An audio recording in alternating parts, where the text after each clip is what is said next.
Assalamualaikum warahmatullahi wabarakatuh. Selamat datang di channel ini. Dan di video kali ini gue bakal sharing sebelum gue beli iPhone Inter itu apa aja yang harus gue perhatikan. Di sini gue bakal berbagi pengalaman gue dan semoga bisa membantu teman-teman sebelum menentukan iPhone yang ingin dibeli. Dan terkhusus di sini gue belinya iPhone Inter. Jadi apa aja yang dicek, teman-teman tonton video ini sampai selesai. Oke, yang pertama, ketika kita mungkin beli iPhone Inter, kita cek misalnya di sini di Facebook ya biasanya. Oke, Facebooknya ini for close karena iCloud-nya itu belum gua pasang. Jadi biasanya gua pergi ke bagian pengaturan di sini. Kalau kita pakai yang Inter, kita cek dulu guys, tanggal masuknya iPhone ini masuk ke Indonesia di tahun berapa. Kita bisa klik legal and regulatory. Nah, di bagian paling bawah ini kecil banget, itu ada tanggal masuk ke Indonesianya. Nih, teman-teman bisa cek, bisa kelihatan. Nah, 2019-07 di tanggal 29. Jadi ini masuknya sebelum tahun 2020 dan bisa dipastikan bahwasanya sinyalnya itu biasanya lebih aman, anti blokir ya guys, kalau masuknya itu di tahun di bawah 2020 karena ketentuan kebijakan itu masuknya di tahun 2020, kebijakan bea cukai itu yang mana bisa mengakibatkan iPhone kita keblokir ya guys untuk emailnya, sehingga hanya WiFi only. Nah, di sini saya walaupun no SIM, tapi ini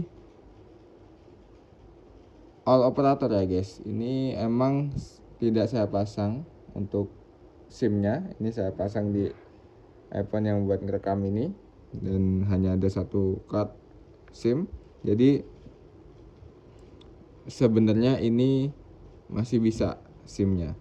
Kita bisa cek juga di bagian seluler. Mohon maaf, kita klik kembali di bagian general. Itu ada bagian about.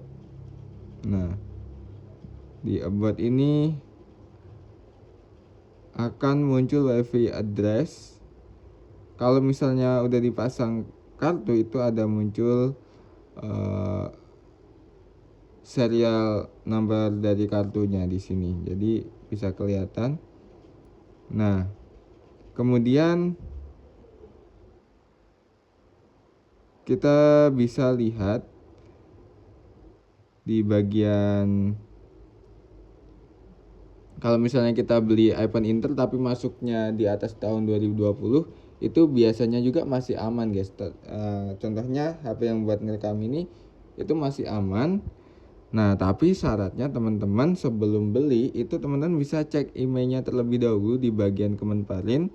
Di situ teman-teman cek untuk emailnya apakah terdaftar atau enggak. Jika terdaftar itu biasanya enggak bakal keblokir ya guys. Teman-teman bisa cek di websitenya Kemenparin. Nah, atau teman-teman bisa coba di bagian sini, kemudian seluler. Ketika kartunya itu udah dipasang, teman-teman coba restart settingan kartunya dan kemudian di reset settingan pabrik di bagian about yang tadi, di atur pabrik. Nah di sini kita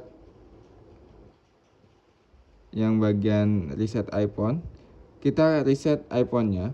Kalau misalnya udah di reset kemudian dihidupin, masih jaringannya itu masih muncul, itu kemungkinan besar masih aman guys dan nggak bakal keblokir. Biasanya kayak gitu sih.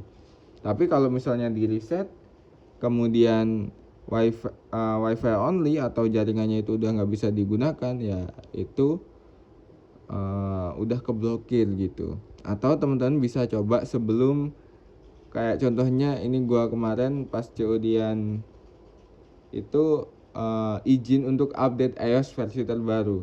Nah, kalau teman-teman update iOS ke versi terbaru itu sinyalnya masih aman, ya itu kemungkinan besar ke depannya masih aman untuk jangka panjang ya. Gitu.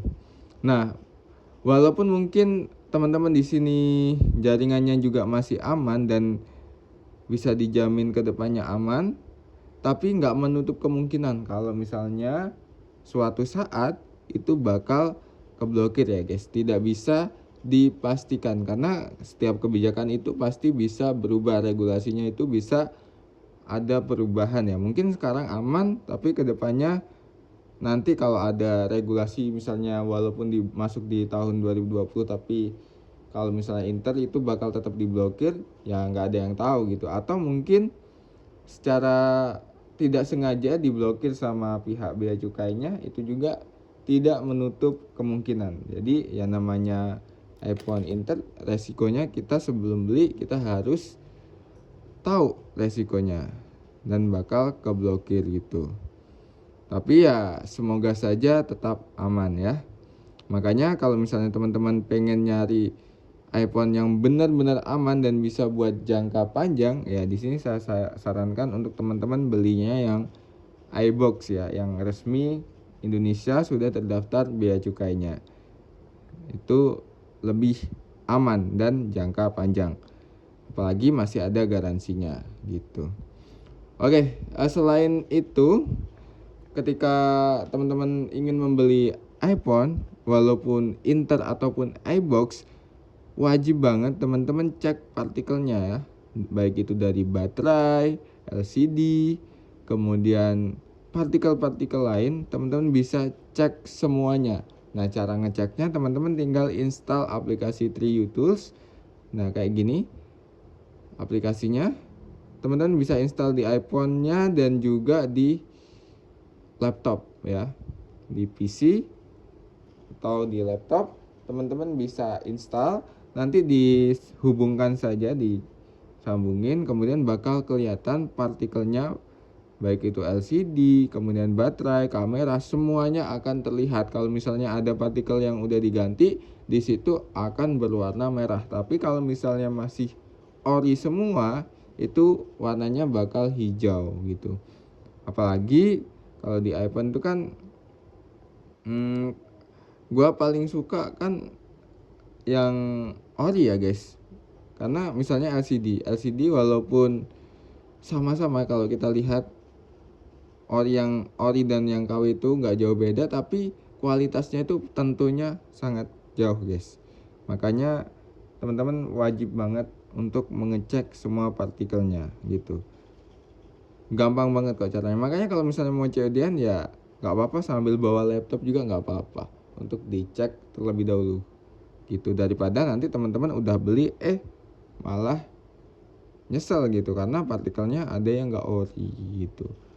Atau teman-teman bisa lihat di bagian baterainya, itu juga saya saranin ketika mau beli ya jangan sampai di bawah 80% karena itu bakal boros banget guys, bakal boros banget. Ini gue 100% memang kemarin abis gue ganti ya, jadi emang yang ngeganti gue sendiri gitu, jadi lebih tahu kualitasnya. Kemarin juga beli baterainya yang kualitasnya yang enggak buruk-buruk amat, masih standar lah gitu dan cukup awet. Oke, mungkin itu aja video kali ini. Thank you dan nonton sampai akhir. Jangan lupa like, komen, dan subscribe, dan sampai jumpa di video selanjutnya.